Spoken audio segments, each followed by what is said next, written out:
September is National Suicide Prevention Month, and in our hometowns, the Suicide Prevention Council of Roanoke Valley is raising awareness and is offering trainings that you can participate in to stay informed and help others. Now, this morning, I'm joined with Sarah Price with the Blue Ridge Behavioral Health Care to talk about these trainings and resources. Good morning, Sarah. Thank you so much for stopping by this morning. Thanks for having me. Such an important topic, of course, and especially one that we remember here in September. So tell me a little bit and kind of walk us through maybe some of the risk factors that people might see. So really anybody that's expressing hopelessness, kind of just helplessness, like they're stuck, they don't see a way out, they've suffered a significant loss, misusing substances, maybe their sleep is a little bit off, too much, not enough, they're not eating or they're eating too much, maybe not keeping up their hygiene like they normally do, extreme pain. So somebody who either had an injury or chronic pain, that can always be a risk factor. Maybe feeling just like a burden, like they'd be better off, their family without them.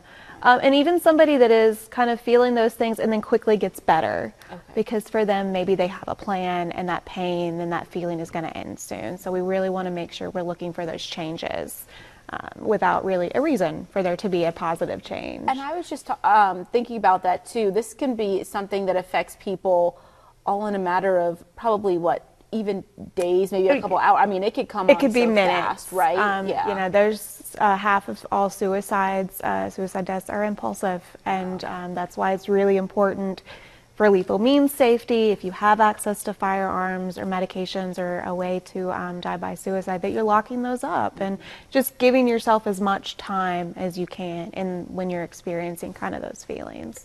And also talking about that, how can you help those people then who may have thoughts?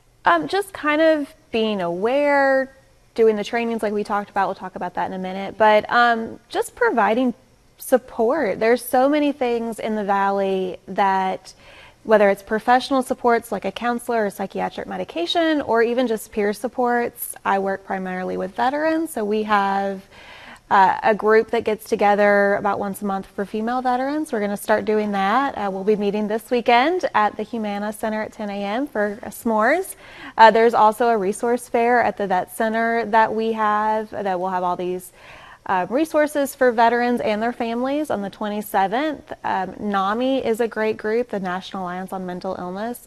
They have peer supports for people with mental illness because they are at a higher risk, as well as their family members, because it can be a difficult time for both the person with the mental illness and the individual who is suffering and has their family.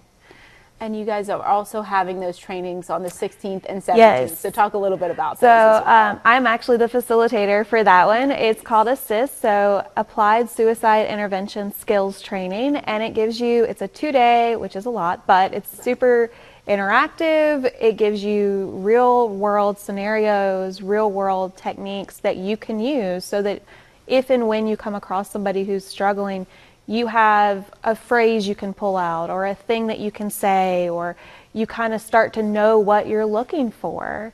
And you can feel like maybe you aren't struggling as much to help somebody, because that's always a scary situation, especially if you don't know what to do. Definitely, yeah. I mean, really important trainings and a really important month, of course. Thank you so much for all that information. We really appreciate it. And of course, we're going to have that also on our website as well. And again, tomorrow there will be a training session on the youth mental health first aid from 9 to 3 on Zoom. And then Monday, there will be that applied suicide intervention skills training from 8:30 to 4:30, and next Tuesday there will be an adult mental health first aid session from 8:30 to 3:30 on Zoom. And of course, again, we will have all of that information on our website, and you can also check out any social media platforms, anything like that, for resources. Thank you again so much for stopping by. We really appreciate that. Thank you for the information. And we'll be back with our first alert hometown weather forecast. That's going to be after the break.